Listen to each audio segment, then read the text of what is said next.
Lalaking dahon, no? Yeah. Okay. Mabuti pang saging may puso. Ha? So, nakita yung, ano, kasi dito, medyo mababa yung water table. So, what we're doing is, we're trying to cut down trees tayo itong ibang saging. Ano kasi, natakpan na niya masyado yung mga mangga. And kulang na yung nakuha niya na sunlight. So, since there's so many trees, nagko-cover dun sa shade, binabawasan natin yung saging. Marami dito pag di kwaknit yung bats. So, nauuna silang kumain, no? Tamo, pag medyo hinog, no? Kainin nila ng bats.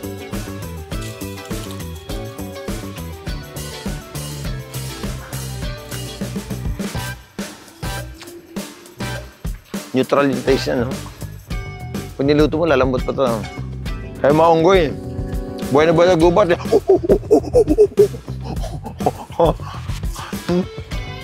Pag nasa probinsya ka, konting sipag lang talaga, tsaka tiyaga lang. Magtanim ka lang ng konti. Meron kang makakain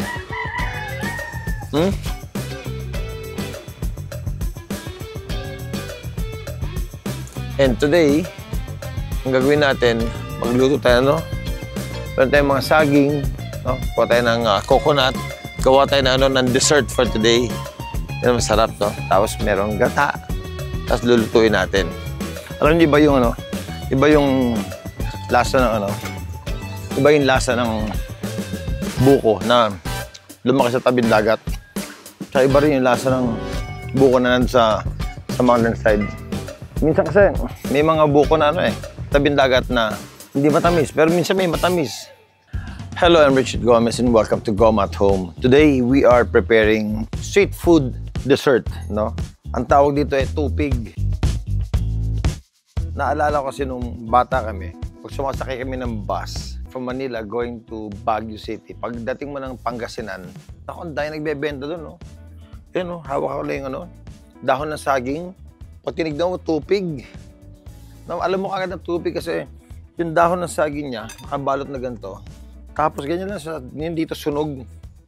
Kasi inihaw siya Inihaw or prenito siya. Tapos pag binuksan mo, makita mo nandun yung kakanin. Ang sarap. So yan ang gagawin natin today. We are preparing tupig for you guys. Okay? Yung buko, kukod-kurin natin. No? Yan, no? Kurin na siya ganun. Siya na isasama natin. Yes. So siguro for 1 cup of glutinous rice, gawa tayo ng mga siguro 1 cup din of 1 cup of buko. Yung masarap ito yung medyo may konti ng bite. Yung hindi na masyadong magulang, pero may konting bite. Yan. Kudkurin. Halita, magkudkud. Ito mga ingredients na to. Makuha nyo na ito mga bakuran ninyo. Yan na yung kailangan natin. Okay. Dami. Sobra-sobra to. Yan. Tagawan tayo marami. Sige, damihan natin ito. Lagyan mo na kaya lahat. Then we'll use about, with this, we'll use about 2 cups of glutinous rice. 1 and 2. Pero marami, lagyan natin 2.5 cups. 2.5 cups. Okay? Yung tubig natin, 1.5 muna. Tapos haluin natin.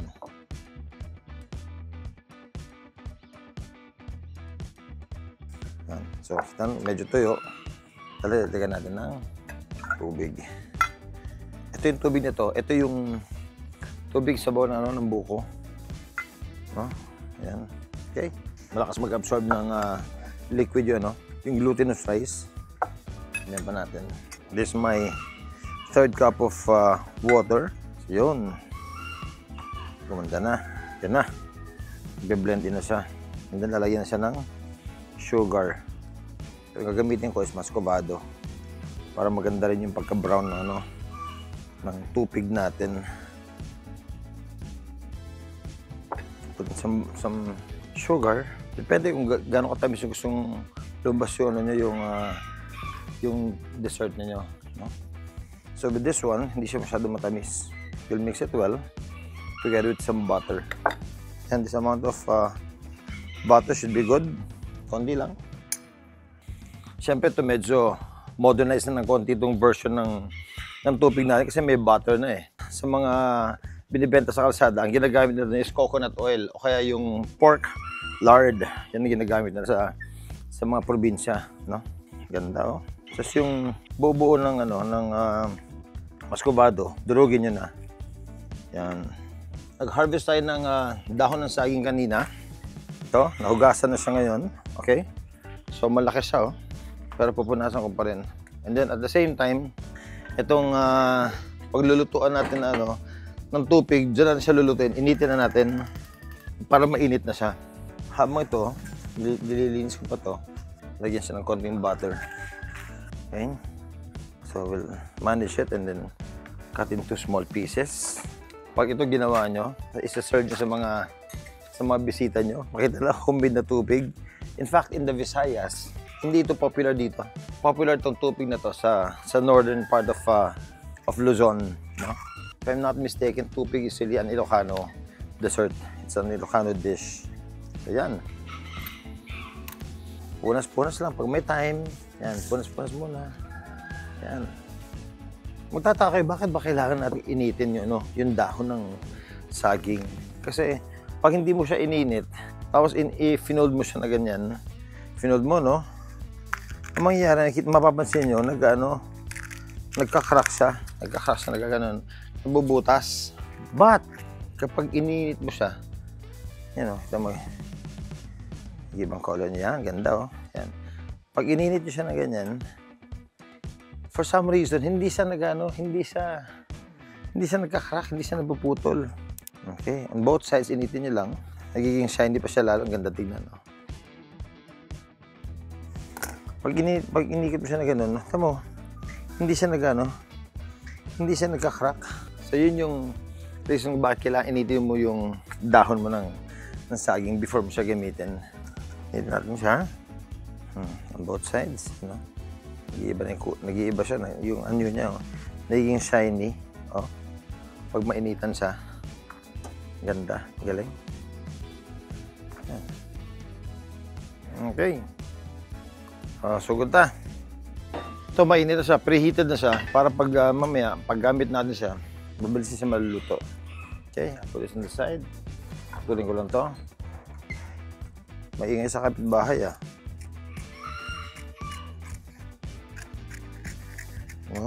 Okay. So, dito lang tayo. Got ng kalahati. Yan, o. Yan. So, ang gawin natin, babars na ng konti dito, konting butter lang para dumulas lang siya. Yan, o. Actually, it's more than the taste. Pampadulas lang. So, you can use butter or coconut oil kung ano yung meron kayo sa kitchen nyo na ready na. We'll use this. Siguro, 1 tablespoon. 1 heaping. Kasi sa highway, sa Pangasinan, manipis lang yung tubig nila. So, ganyan lang, oh. Yan. Manipis lang. Tapos, ito na yun, ibabalot na ninyo. Yan. So, ganun. Ganun lang. Pag-ikot ng konti. Yan na siya. Ganun. Okay. Yung iba, sinasara nila. But ako, very vivid my memory na yung tubig ay talagang nakabukas lang. So, kung nasukat dito, ano siya? Okay, on the other side. Yun, ganun lang. So, yan, eksakto yan dito. Pag niluto mo siya, ganyan, eksakto rin dyan. So, we'll make a few of this. Okay lang, yan, no? Yung melted butter na gamitin nyo. Yun. Spread lang over. Pampadulas. Uy. Yan. That's it. Spray it all over lang. Ganun, no? Yan. Ganyan lang ang tubig. Nice. Tapos balutin natin. Balot. Hila ng konti. Yan. Ikot. Ikot lang siya. Putulin natin. Yan. Putol dito. Ano? Yan lang. Keep on repeating that same sequence, ganun lang. Para mas maganda yung itsura niya. Balik pa rin siya. Ipapatayo ko siya na ganun. Okay. What we're cooking here is rice, no? So yung rice na luluto siya, about 8 to 10 minutes para pasta, ganun. 8 to 10 minutes. So, ganun din yung pagluto dito. But the best indicator is when you cook tupig or with the dahon ng saging is maganda yung ganito, sunog na siya, luto na siya. Tapos, kita mo pag ano, luto, ayan, Sarap. Crunchy siya ng konti dahil sa glutinous rice. Props, ha? Perfect. Perfect. Kung saan yung status nito? Yun, ang ganda naman. Yun! Maganda. Ang ganda ng pagkatosta natin. Saka ang bango-bango na ano, ang bango ng usok nito. Ang bango talaga, oh. By the side of this.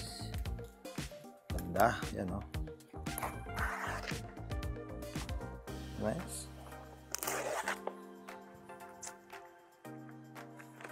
Hanguin na natin.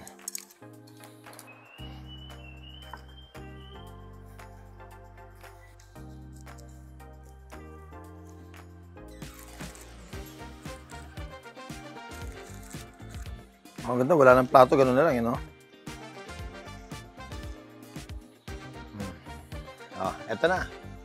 Eto na yung tupig natin. Let's try this. Okay, so tikman na natin to. Ito talagang childhood memory ko to eh.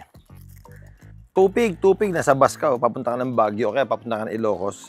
Inaalok yun sa roadside. Sa Pangasinan, tawag nila dito is intemtem or kangkanin. It's basically a rice cake, no? Tapos, ito, like what I said kanina, this is more popular sa northern side of Luzon, no? Northern side of the Philippines. Sa Visayas, hindi masyado. Sarap ko. So, yung asukal niya talaga, really depends on how sweet you want it. Just basically the ingredients, no? Glutinous rice, tapos yung sabaw ng buko, and then kinudkod na yung coconut, at saka mascovado, tapos lulutuin mo na siya dito sa dahon ng saging.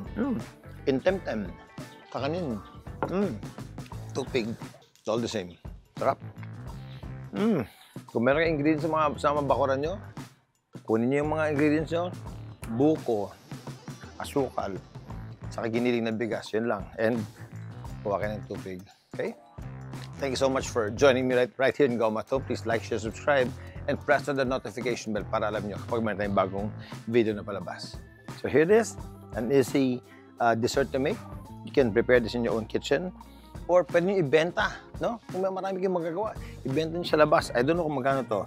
Siguro for this, maganda to, ibenta mo. 3 pieces for siguro 10 pesos. Pwede na, no? Thank you so much for joining me right here in Gaumato. I'll see you next time. Goodbye.